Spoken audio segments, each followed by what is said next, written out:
Félix Tshisekedi a procédé ce vendredi à la mise en circulation des bus Trans-Academia. La cérémonie du projet qui devra mettre à la disposition des étudiants des universités et instituts supérieurs publics plus de 600 bus s'est déroulée à Kinshasa à l'Institut supérieur de commerce IEC. Élection de 2023, les États-Unis vont respecter les droits des Congolais, celui de choisir leurs dirigeants sans aucune ingérence. Ce vendredi, Denis Kadima, président de la centrale électorale, a échangé sur ces questions avec l'ambassadeur des États-Unis.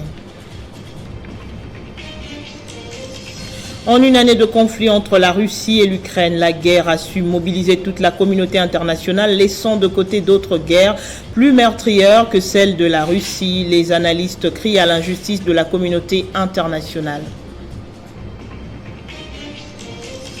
Le nouveau comité de la Sokoda, empêché d'accès aux installations par les agences. Ces derniers réclament leurs arriérés de plus de 30 mois avant la remise et reprise. Une vive tension a régné ce vendredi entre les agents et les sociétaires.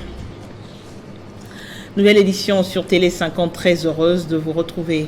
Lancement officiel ce vendredi à l'Institut supérieur de commerce de Trans-Academia par le chef de l'État Félix Tshisekedi. Trans-Academia est un projet qui assurera le transport exclusif pour les étudiants préalablement identifiés à travers les souscriptions volontaires et validées par un abonnement selon le choix. Grâce à Lambossine, ce reportage.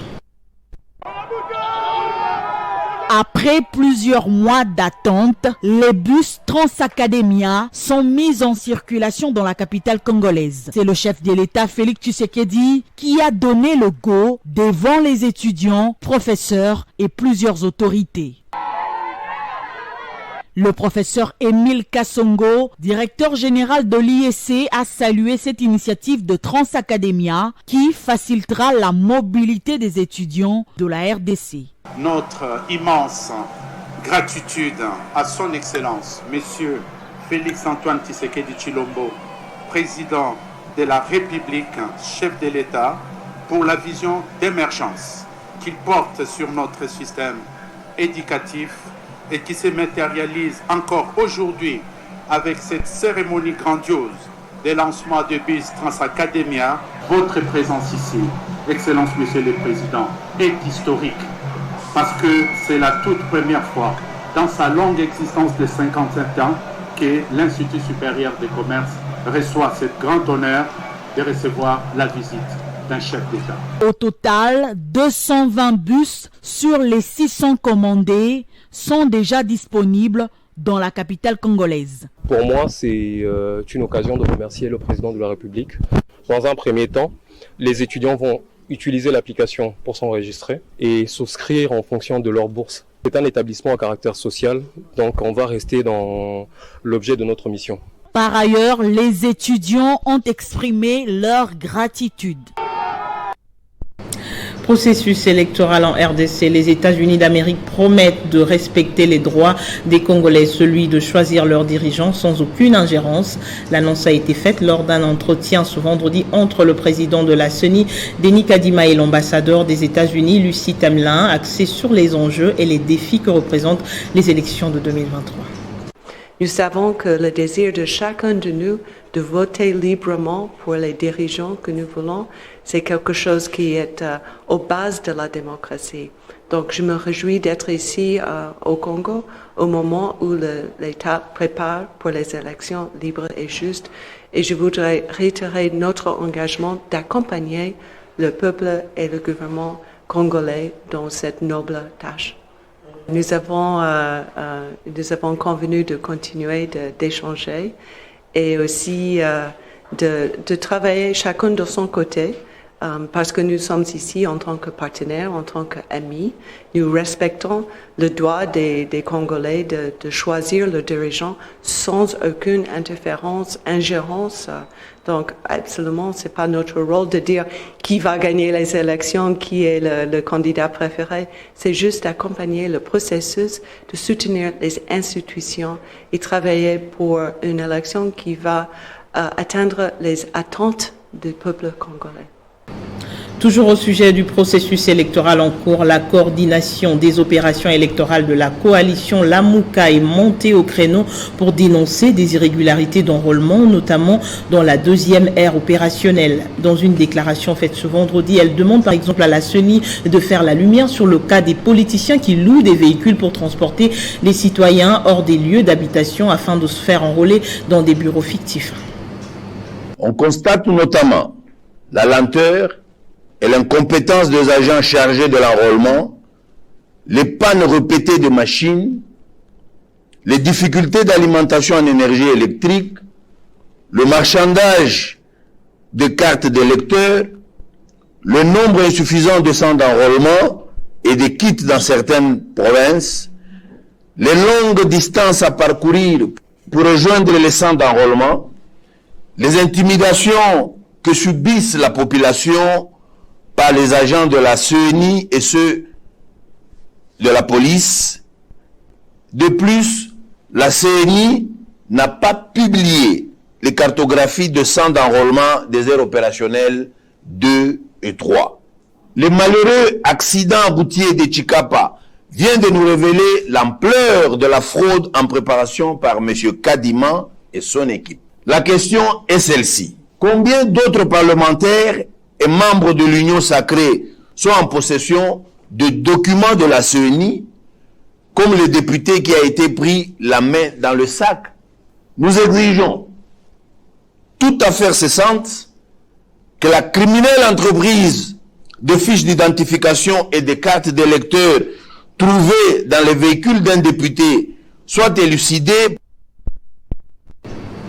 Autre chose, après son passage à Goma dans le Nord Kivu, le président du Sénat, Modeste Bati Lukwebo, qui est arrivé dans la province qu'il a vu naître, le Sud Kivu, l'autorité morale de l'AFDC a été porteur du message de sensibilisation à l'enrôlement massif pour la réélection de leur candidat président, Félix Tshisekedi. Et sur place, il a prêché, par exemple, en remplissant son devoir civique avant de condamner l'agression rwandaise dont est victime son pays, la RDC. Le port Iousi était noir des mondes à l'occasion de l'arrivée du speaker de la Chambre haute du Parlement congolais et digne fils de la province du Sud Kivu, le professeur Modeste Bahati Lukwebo, arrivé en début d'après-midi. Militants, cadres et sympathisants de son parti politique AFDCA et d'autres partis politiques membres de l'Union sacrée de la nation se sont massés aux alentours du port pour témoigner de leur indéfectible soutien à Bahati Lukwebo qui vient compatir avec la population de l'Est de la RDC, victime de l'agression rwandaise, et remplir son devoir civique à s'enrôlant pour participer aux élections qui pointent à l'horizon. Le cortège du président du Sénat s'est ébranlé vers la place mythique de l'indépendance où il s'est adressé devant une foule compacte venue l'accueillir. Dans son adresse, celui qu'on appelle affectueusement ici Mupenda Watu a appelé la population de Bukavu à se ranger et soutenir les forces armées de la RDC au front au Nord Kivu. À cette occasion, il a remis 2 véhicules anti-incendie pour faire face aux incendies à répétition dans la ville de Bukavu. Peu après, il s'est rendu à l'Institut Kassali pour remplir son devoir civique en s'enrôlant et obtenant ainsi sa carte d'électeur. Très satisfait, le président du Sénat, Modeste Bahati Lukwebo, a appelé la population à lui emboîter les pas. Aujourd'hui, j'ai ma carte d'électeur qui me permet d'être élu, mais aussi d'être électeur. Je demande à toute la population de Bukavu, du Sud et de la RDC en général, de s'enrôler massivement pour que nous puissions participer au processus devant nous conduire à avoir des dirigeants de qualité. Pendant son séjour au Sud Kivu, Bahati Lukwebo va s'entretenir avec différentes couches de la population pour recueillir leurs desiderata. Une formation de remise à niveau et de renforcement des capacités des OPJ à l'autorité de régulation et de la sous-traitance dans le secteur privé est prévue la semaine prochaine. La ministre nationale de la Justice et garde des Sceaux a donné son approbation quant à ce au DG Miguel Katem Kachal qu'il a fait savoir à la presse après leur rencontre. Évaluer la nécessité d'une formation de renforcement de capacité des OPJ en perspective d'une grande mission de contrôle qui sera diligentée par le directeur général de l'ARSP dans les sociétés principales. Tel est l'objet de cette visite de l'honorable Miguel Katem Kachal auprès de la ministre nationale de la Justice et garde de Sceaux, Madame Rose Mutombo. L'autorité des régulations de la sous-traitance dans le secteur privé en RDC est venue obtenir l'approbation de la patronne de la justice en RDC pour une mission qui repose sur le décret 20/024 du 12 octobre 2020 dans son 14e article signé par le Premier ministre et chef de gouvernement donnant mandat aux OPJ de la RSP d'effectuer les contrôles sur terrain afin de faire respecter la loi sur la sous-traitance à travers le pays. D'ici là, nous allons mettre à niveau les OPJ qui ont déjà reçu la formation depuis 2021 et d'autres que nous allons ajouter d'ici là afin de pouvoir renforcer notre contrôle. Nous demandons à tous les sous-traitants de faire confiance au président de la République qui aujourd'hui a manifesté toute sa volonté politique afin de prélever la classe moyenne. Nous demandons aux sociétés principales de tenir en compte que l'État congolais veut en sorte que les Congolais participent à la chaîne des valeurs de leurs matières premières. C'est de cette façon que les sociétés principales pourront contribuer directement au social de notre population. Pour un pays qui se réclame un état de droit, toutes les opérations qui impliquent le secteur privé-public doivent se conformer aux prescrits de la loi afin d'aboutir aux résultats escomptés dans un climat apaisé. Et en perspective de la 54e session du Conseil des ministres de l'Organisation pour l'harmonisation en Afrique du droit des affaires OHADA prévue du 27 au 28 de ce mois, la ministre d'État en charge de la Justice, Rose Mutombo, a procédé à l'ouverture ce vendredi de la réunion des experts de cette organisation. C'était au fleuve Congo-Terre. Ouvert ce vendredi par la ministre d'État en charge de la Justice, Rose Mutombo, qui est également présidente en exercice du Conseil des ministres de l'OHADA, ces travaux du comité d'experts de l'OHADA visent à baliser les chemins pour la réussite de la 54e Conseil des ministres de l'OHADA, prévu du 27 au 28 février de l'année en cours. Durant 2 jours, vous aurez à examiner les 4 rapports ci-après. Le rapport du commissaire aux comptes pour l'exercice 2020. Les rapports du comité des sages. Les rapports de l'audit externe sur la gestion administrative et financière de l'OHADA et les rapports d'audit interne de l'OHADA. En dehors de ces 4 points, j'attends également de vous l'examen de la réforme de l'arbitrage et des recrutements que nécessitent les vacances actuelles des postes ou celles en vue. Pour ces mandats de la RDC, marqués notamment par la commémoration des 30 années d'existence de cette organisation, la ministre Rose Mutombo a rappelé qu'elle a déjà initié des contacts avec les responsables des institutions de l'OHADA pour trouver les voies et moyens permettant de faire avancer cette organisation. Le secrétaire permanent de l'OHADA a pour sa part appelé toutes les parties prenantes à mettre la main à l'ouvrage pour construire une organisation plus forte afin de servir les besoins des concitoyens et des générations futures, tout en saluant l'engagement du chef de l'État congolais, Félix-Antoine Tshisekedi, président en exercice de la conférence des chefs d'État et du gouvernement de l'OHADA pour son implication dans la cause commune de cette organisation. Parlons énergie dans ce journal, le projet Ice Peace avance sûrement vers son aboutissement. Un barrage hydroélectrique de 206 MW d'un coût de 750 millions de dollars américains va voir le jour sur la rivière Ruzizi 3 dans le Kivu avant la fin de l'année 2023. La rivière Ruzizi 3, dont les Kivu va recevoir bientôt un 3e barrage hydroélectrique de 206 MW d'un coût de 750 millions de dollars américains pour réduire les déficits en électricité dans les Kivu et toutes les provinces environnantes. C'est le projet IPAS, voilà qui justifie la présence de l'ambassadeur norvégien en République démocratique du Congo à la tête d'une délégation des représentants de la société Stage au cabinet du ministre de l'énergie hydraulique Olivier Mwenze-Mukaleng pour échanger sur ce sujet qui vise à alimenter 4 millions de ménages en électricité. Et on a l'ambition de renforcer les relations entre la Norvège et la République démocratique du Congo. Et ce projet fait partie de ces ambitions. Et avec la bonne coopération avec le gouvernement de la République. Quant à la rivière Ruzizi, située dans une zone rouge à cause de l'agression rwandaise sur la RDC, le représentant de cette firme se dit confiant du fait que les trois pays, dont la République démocratique du Congo, le Rwanda et l'Ouganda, qui se partagent cette rivière, sont tous d'accord pour la matérialisation de ce projet qui leur apporte à tous les développements. Donc les bailleurs de fonds sont très impliqués dans ce projet-là. Ils ont démontré un intérêt, un très grand intérêt. Et si tout se passe comme nous le souhaitons, nous souhaiterions commencer une partie des travaux avant la fin de cette année. Après leur entretien avec le ministre de l'Énergie hydraulique, il a été convenu que les travaux débutent à la fin de cette année.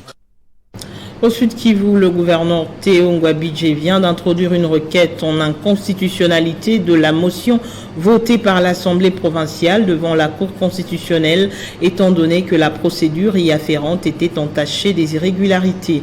Le gouvernement provincial et la population du Sud Kivu attendent donc que justice soit faite pour départager les deux institutions provinciales en crise persistante.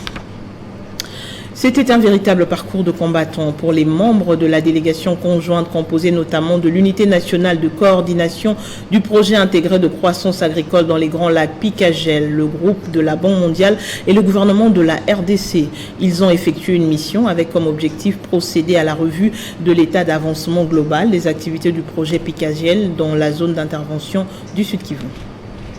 La première étape de cette tournée marathonienne les a conduits à Katana. Ici, la mission a visité 2 pharmacies vétérinaires d'une bénéficiaire inséminatrice. Sur place, des produits vétérinaires ont été distribués aux officines et cela pour mettre fin à l'importation de produits vétérinaires et autres intrants de pays voisins. Par la suite, la délégation s'est rendue au laboratoire du CRSN Luiro, réhabilité et équipé en matériaux de dernier cri par le projet Picagel afin de mener des études qualitatives de maladies dominantes chez les bovins et quantifier les parasites gastro-intestinaux.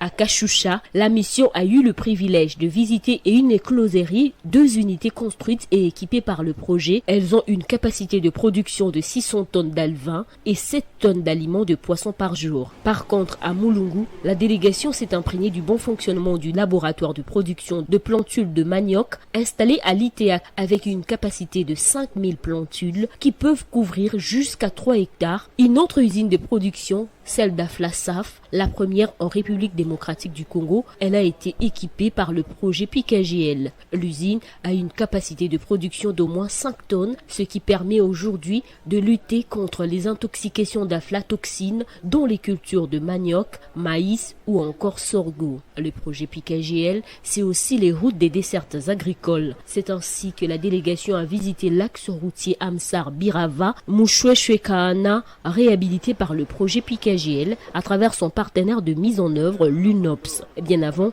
la délégation a tenu à Bukavu une séance de travail consacrée aux présentations sur les états d'avancement des activités de Picagel, composante après composante et partenaire après partenaire au Sud Kivu et au Tanganyika. Auparavant, cette délégation a échangé avec le vice-gouverneur du Sud Kivu autour des objectifs de cette mission. L'autorité provinciale n'a pas caché à ses interlocuteurs le vœu de la province de voir Picagel poursuivre ses activités afin de consolider les acquis de ce projet.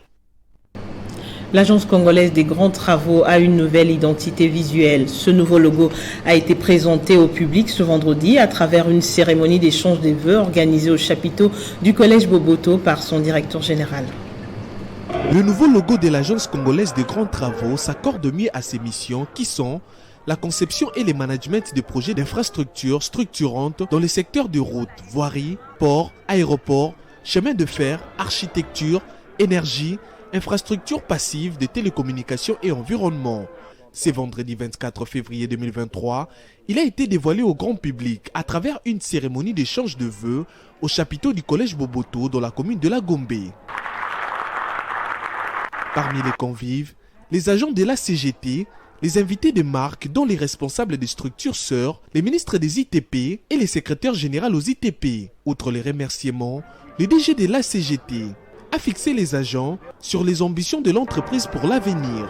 Nous avons aussi d'espérer, à travers notre travail et à travers les valeurs chères à notre patrimoine commun, à un avenir radieux pour la CGT, pour tous ses partenaires ainsi que pour nos familles respectives. Rendant également à tout honneur, tout seigneur, tout honneur, nous nous habitons de l'agréable devoir d'adresser spécialement nos remerciements à son Excellence Monsieur le Président de la République, le chef de l'État, pour le choix apporté sur notre tandem et au ministre d'État, ministre des Infrastructures et des Travaux publics, pour le soutien et l'encadrement qu'il apporte à l'Agence congolaise de bons travaux en particulier et au secteur des infrastructures en général.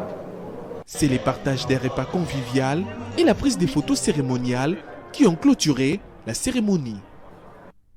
Au Katanga, le président du Forum national de la jeunesse, Patrick Katengo, a sensibilisé les jeunes de la province, particulièrement ceux du Lualaba, à s'approprier du processus électoral en cours et à procéder à un choix judicieux aux prochaines échéances électorales de décembre prochain.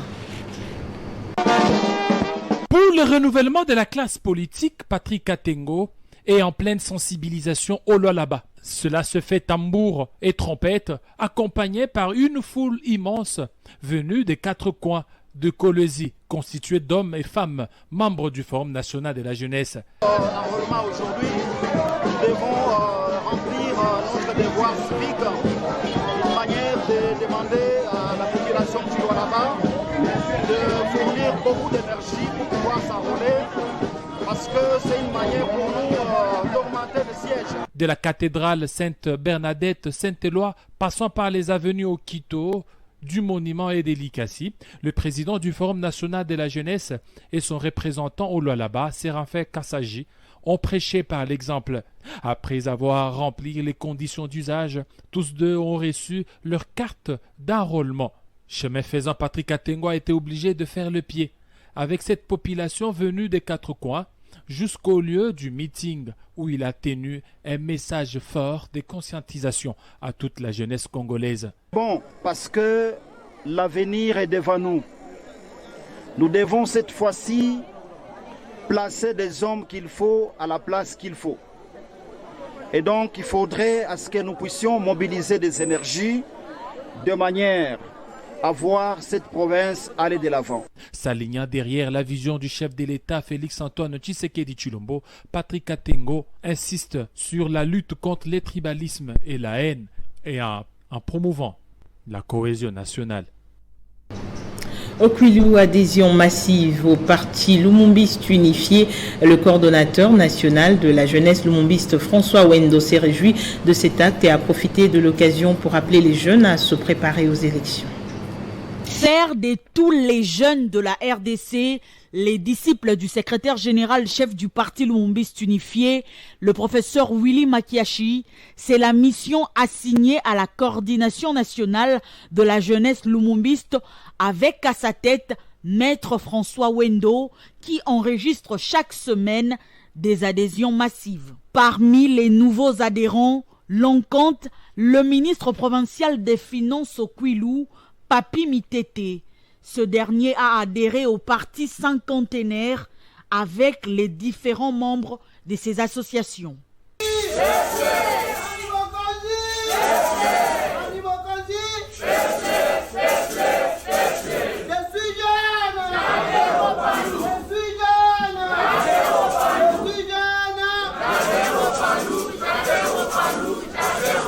Membre de l'Union sacrée de la nation, le parti lumumbiste unifié a désigné le chef de l'État Félix Tshisekedi comme son candidat à la présidentielle.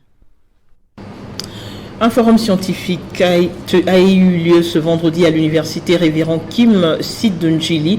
Le professeur Papi Fernand Kimwanga était face aux jeunes avec qui ils ont réfléchi autour des enjeux socio-économiques de la guerre de l'Est et de l'utilité de se choisir des bons dirigeants aux prochaines échéances électorales de 2023.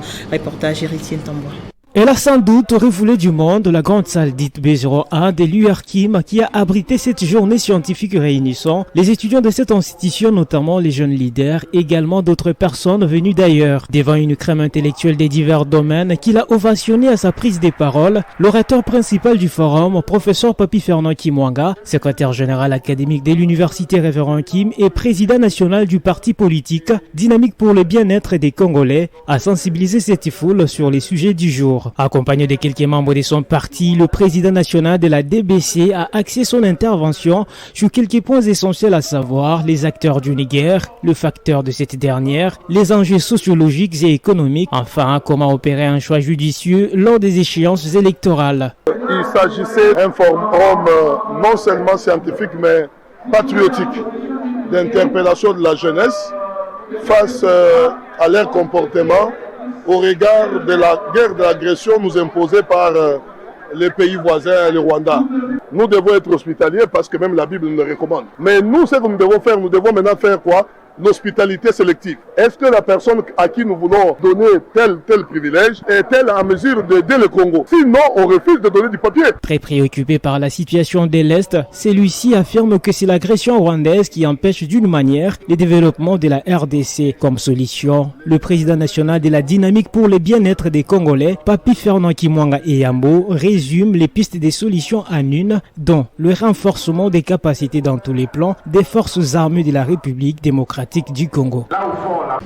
Hors de nos frontières, en une année de conflit entre la Russie et l'Ukraine, la guerre a su mobiliser toute la communauté internationale, laissant de côté d'autres guerres plus meurtrières que celle de la Russie. Les analystes crient à l'injustice de la communauté internationale. La guerre à l'Ukraine n'a totalisé qu'une année, mais a déjà réussi à captiver l'attention de la communauté internationale entière, avec des répercussions sur toute l'étendue de la planète, sur divers domaines, comme la sécurité, l'économie, la migration, voire même la nutrition. La guerre de l'Ukraine est de nos jours la plus médiatisée au monde, du vote et du soutien des Nations Unies, passant par l'implication de l'Union européenne, du Moyen-Orient ou même de pays africains. La guerre de l'Ukraine a divisé le monde en deux. Les pays qui soutiennent Kiev d'un côté et ceux qui soutiennent Moscou de Vladimir Poutine de l'autre. La situation humanitaire de l'Ukraine est préoccupante et a été alertée par plusieurs organisations internationales. Cependant, si l'on compare avec d'autres conflits qui existent dans le monde aujourd'hui, il y a plus de morts et de souffrances humanitaires causées dans d'autres guerres qui reçoivent moins d'attention et d'aide internationale. C'est le cas de la guerre d'agression menée par la République du Rwanda dans la partie est de la République démocratique du Congo qui a déjà duré des décennies avec plus d'1 million de morts. Ce sont les bords des Rwanda Defense Force. Nous avons récupéré tout ça lors de nos batailles. Ça, ce sont des casques utilisés par les unités spéciales des Rwanda Defense Force. Les conflits au Yémen, qui durent depuis au moins 11 ans, plus de 233 000 morts et 2,3 millions d'enfants souffrent de malnutrition aiguë. La population manque d'eau potable et des soins médicaux. L'Organisation des Nations Unies classe le Yémen comme la pire situation humanitaire au monde. Également, loin de projecteurs de la diplomatie internationale, une guerre a débuté en novembre 2020 en Éthiopie entre le gouvernement central et un parti politique de la région de Tigré. Et on estime que plus de 9 millions d'Éthiopiens ont besoin d'une forme d'aide humanitaire. De rapports font état de crimes de guerre tels que le meurtre civil et des viols collectifs. Quoi de plus normal que de crier à l'injustice de la communauté internationale qui présente deux penchants dans un côté et pas dans l'autre. Dans l'actualité également, la cérémonie de remise et reprise prévue ce vendredi à la Société congolaise des droits d'auteur et des droits voisins, SOCODA, n'a plus eu lieu suite à l'absence des membres du comité sortant sur les lieux. Il a été observé des vives tensions produites par quelques agents exigeant leur arriéré de salaire de plus de 80 mois. Entrée des installations fermées, pneus brûlés, vive résistance de quelques agents réclamant leur arriéré de salaire de plus de 80 mois, c'est le constat fait à l'arrivée des membres du nouveau conseil d'administration. Mais l'action n'est pas propice car la circonstance est axée sur l'installation des membres du nouveau conseil d'administration par la voix de l'émissaire du secrétaire général à la culture, art et patrimoine, instruit par la ministre de tutelle. Le droit est dit en faveur de Blaise Boula et de son équipe. Dès cet instant, personne d'autre ne peut accéder à ce bureau, rien que le nouveau PCA installé à la personne de M. Boula, ingénieur. S'alignant sur la voie de la légalité, Blaise Boula n'entend pas violer la loi par un forcing et s'en remet à la justice pour que soit exécuté le droit dit. Daria a été envoyé conformément à la lettre adressée en ma personne en tant que PCA de la SOCODA pour que nous procédions à la remise et reprise dans un climat apaisé. À notre grande surprise, on a trouvé que les portes ont été scellées, fermées. Alors, respectant les normes et les règles de la justice, on ne casse pas. On attend juste la réquisition pour qu'on soit dans nos droits. Pour les membres associés de la SOCODA, l'espoir renaît, mais ils en appellent à la vigilance du chef de l'État pour que la paix règne enfin au sein de cette société après la déchéance du comité Nyokalongo. On en vient au rappel des principaux titres. Félix Tshisekedi a procédé ce vendredi à la mise en circulation du bus Trans-Academia, la cérémonie du projet qui devra mettre à la disposition des étudiants des universités et instituts supérieurs publics plus de 600 bus s'est déroulée à l'Institut supérieur de commerce IEC. Élection de 2023, les États-Unis vont respecter les droits des Congolais, celui de choisir leurs dirigeants sans aucune ingérence. Ce vendredi, Denis Kadima, président de la centrale électorale, a échangé sur ces questions avec l'ambassadeur des États-Unis. En une année de conflit entre la Russie et l'Ukraine, la guerre a su mobiliser toute la communauté internationale, laissant de côté d'autres guerres plus meurtrières que celle de la Russie. Les analystes crient à l'injustice de la communauté internationale. Le nouveau comité de la SOCODA empêché d'accès aux installations par les agents. Ces derniers réclament leur arriéré de plus de 30 mois avant la remise et reprise. Une vive tension a régné ce vendredi entre les agents et les sociétaires. Merci de votre attention. Le journal sur votre chaîne continue. À très bientôt.